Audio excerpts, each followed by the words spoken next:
Welcome to the Know. I'm Ashley Jenkins. I'm Ryan Haywood. What a crazy week for Steam, huh? One of their greenlight games is handing out malware in a demo. They say yes to uncensored sexy lesbian games. Who doesn't, though? Come on. Right, Yeah. but it's still a first, and now a game that features Slave Tetris.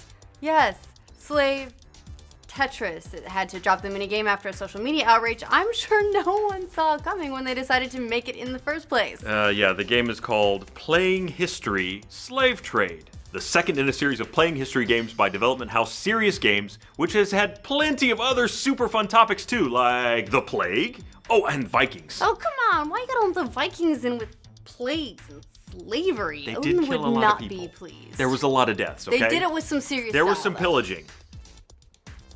Okay. According to the game's description, it challenges you to travel back in time and witness the horrors of the slave trade firsthand. You'll be working as young slave steward on a ship crossing the Atlantic. The game was initially released back in 2013 on the developer's site, but after getting approved through Steam Greenlight, it officially joined the world's biggest digital distribution gaming platform last month to teach you a thing or two about slavery. And the game is, well, it is what it is. It's an educational game made for kids that attempts to tackle the horrors of the slave trade without actually being offensive in any way. And unfortunately, it fails even at being inoffensive, partially because it comes across as a bit of a whitewash Just since, a bit. well, kids. But chiefly because of a minigame called Slave Tetris. Actual Tetris. With slaves. With the goal being to squeeze as many as possible into the hold of a ship for your master. Real sensitive. Its launch on Steam did what every indie developer dreams of. It found a whole new audience.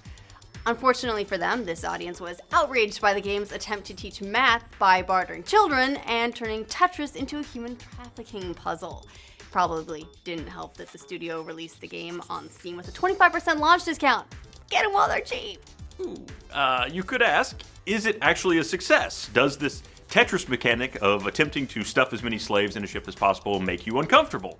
Maybe Yes. that's the The answer emotional is yes. response. Yeah, maybe that's the emotional response the developers were trying to elicit. And great success because, yeah, maximum levels of uncomfort. Unfortunately, it comes across as just a touch insensitive. Maybe.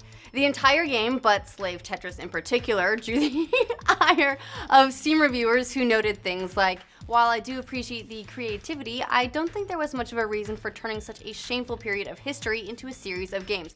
Also, one of the most articulate and well thought out reviews on Steam of all time. Props to you. And Playing History to the Slave Trade is not a good game, nor is it a particularly effective teaching tool. The gameplay is sparse, lazy, and boring. The best thing that could be said about it is that it is not as offensive as it looks.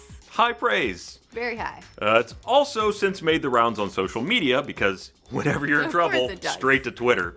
And they've let out a few slightly less than thoughtful tweets, such as, everyone at Serious Games Interactive Incorporated needs to be beat like a slave for making that hashtag Slave Tetris bullshit. That's what we're gonna go with. We're really gonna go with that. Well, you gotta have the hashtag in there.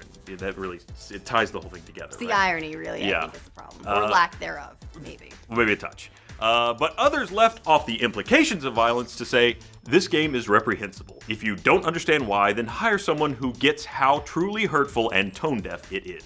Almost immediately, the developer updated the game to remove Slave Tetris and issued a not quite apology. Who am I kidding? It's not even a remote apology on Twitter, saying Slave Tetris has been removed as it was perceived to be extremely insensitive by some people. And CEO Simon Eggenfeldt Nielsen followed up with a statement to Think Progress where he outlined the number of educational awards the game had received and how it's actually used in Danish schools. Why? Before concluding, what do I know? We just tried to make a game to teach about what we thought was an important topic. We did spend a lot of time doing it. We did consult with experts. We didn't set out to make a racist or inflammatory game. Actually, the opposite. A game where you would understand the slave trade from the inside by escaping slavery. I have reached the conclusion that no matter what we had done, it would have been wrong.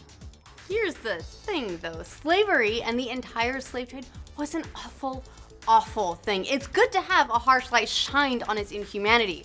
Unfortunately, this light, not exactly harsh. It's condemning, sort of, but it's because it doesn't want to actually offend kids or their parents. It can't even begin to catalog the violence, the sexual abuse, the horrifying physical conditions that were all part of that trade. Yeah, save it for when teens need a good scare. So, is it good that the developers removed the most offensive part of the game, or was it unwarranted bullying from people who just don't get what it was trying to do? Let us know what you think in the comments, and for all your super weird week of game news, make sure you like and subscribe to The Know. Hey, you wanna go find out what the plague was like? Yeah, woohoo! Now.